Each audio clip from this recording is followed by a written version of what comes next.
23 जनवरी 1897 में जन्म होता है एक वीर का जो आगे जाकर देश के प्रति अपना जीवन न्यौछावर कर देता है। उस वीर का नाम है सुभाष चंद्र बोस, जिन्हें नेताजी के नाम से भी जाना जाता है।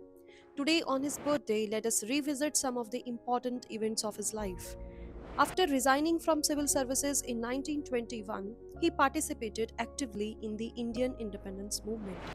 1938 और 1939 में उन्हें इंडियन नेशनल कांग्रेस का प्रेसिडेंट भी चुना गया, लेकिन 1939 के त्रिपुरी सेशन में गांधी जी और बोस के विचारों में मतभेद हुआ, जिसकी वजह से सुभाष चंद्र बोस ने प्रेसिडेंट की पोस्ट से रिजाइन कर दिया।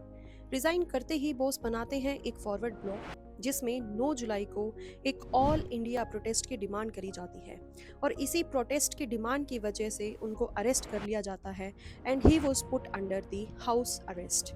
लेकिन बोस इस हाउस अरेस्ट से बच निकलते हैं और एक झूठा नाम जियाउद्दीन रख के पेशावर पहुंचते हैं। इसके बाद बोस कई देशों में जाते हैं, जैसे Russia, Germany, Japan, Singapore. Germany में बोस हिटलर से भी मिलते हैं, जहां उन्होंने अपना नाम रखा था ऑरलैंडो मजोटा।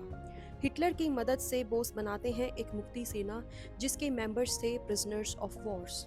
जर्मनी के लोग ही थे जिन्होंने बोस को नेताजी का टाइटल दिया। इसके बाद बोस नेताजी के नाम से प्रसिद्ध होते गए। Bose started a radio broadcast from Berlin and 1943 left Germany to reach Japan. INA जो स्टार्ट तो करी थी मोहन सिंह ने, लेकिन सेकेंड फेज स्टार्ट होता है जब सिंगापुर पहुंचते हैं सुभाष चंद्र बोस 1943 में, फिर से एक नए नाम के साथ आबिद हुसैन। रास बिहारी बोस, जो कि चेयरमैन थे आईएनए के, बहुत इम्प्रेस थे बॉस के डेडिकेशन एंड पेट्रियोटिज्म से।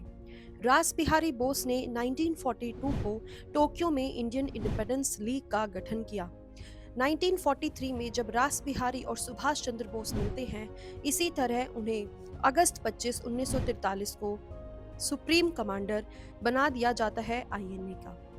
1943 में जापान आर्मी आईएनए को Andaman and Nicobar islands gift करती है, जिनका नाम शहीद द्वीप और स्वराज द्वीप रख दिया जाता है। आईएनए के हेडक्वार्टर शिफ्ट किए जाते हैं रंगून में और यहीं दिया जाता है चलो दिल्ली का नारा।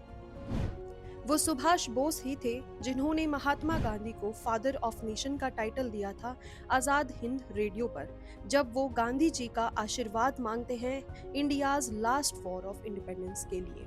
आज़ाद हिंद फौज ने मार्च 18, 1944 को पहली बार भारत की धरती पर कदम रखा था। जय हिंद और नेताजी जिंदाबाद के नारे चारों ओर गूंज रहे थे। मणिपुर में आईएनए का झंडा लहराया गया, लेकिन जापान को जल्द ही ब्रिटिश फोर्सेस ने हरा दिया और इसी के साथ आईएनए को भी वापस जाना पड़ा। 15 अगस्त 1945 को जापान सरेंडर के साथ साथ आईएनए को भी सरेंडर करना पड़ा। 1945 अगस्त 18 को रिपोर्ट्स में बताया गया कि Bose is no more, he died in an air crash at Taiwan.